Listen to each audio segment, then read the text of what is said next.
இன்பா என்னது இது வந்துச்சா? ஒரு நாளைக்கு 3 பார்சல் வருது. வாங்கி வச்சு நீ அமேசான் வேர் ஹவுஸ் ஆரம்பிக்க போறியா? ஓ, இப்ப கணக்கெல்லாம் பார்க்க ஆரம்பிச்சிட்ட நீயே. எங்க அப்பாலாம் வந்து எப்படி தெரியுமா, சம்பளம் வந்தோடனே வந்து இந்தாமா அப்படின்னு அந்த கவரோட கொடுத்துருவாரு எங்க அம்மாட்ட. எங்க அம்மா தான் எல்லாத்தையும் மெயின்டைன் பண்ணுவாங்க. திருப்பி வந்து டீக்கு பஸ்ஸுக்குன்னு ஒரு காசு திருப்பி வாங்க மாட்டார் தெரியுமா?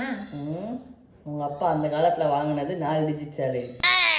என்ன இப்போ ஏதோ ஆர்கானிக் ஹிமாலயன் பிங்க் சால்ட் அது வாங்குறியே, அது எனக்கு போயிட்டு வர பெட்ரோல் விலையை விட ஜாஸ்தி.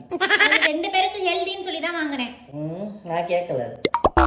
எங்க அப்பா எப்படி மேனேஜ் பண்ணுவாரு தெரியுமா? அப்பயே 6 பேரை மெயின்டைன் பண்ணாரு. 3 மாடு, 2 பேருக்கு கல்யாண செலவு, அது மட்டும் இல்லாம வீட்டு செலவு அத்தனையும் பாத்துக்கிட்டாரு தெரியுமா? அந்த காசுலயே நீ ஆனா அப்படியே எக்ஸல் சீட்ல எழுதி வச்சு கணக்கு கேக்குற.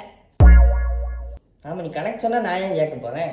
அது எதுக்கு கேக்குற முத? ஐயோ கடவுளே, இதுக்கெல்லாம் கணக்கு பாக்குறானே. நகையெல்லாம் தூக்கி ஓட்ட கொடுத்தா கட்டி கொடுத்தாரு, இத்தினோண்டு உப்புக்கெல்லாம் கணக்கு பாக்குற. அப்பா வந்து நெட்ஃப்ளிக்ஸ்க்கு, சொமேட்டோக்கு, என்ன அப்புறம் அந்த மூஞ்சிக்கு ஏதோ போடுவிய, அது என்ன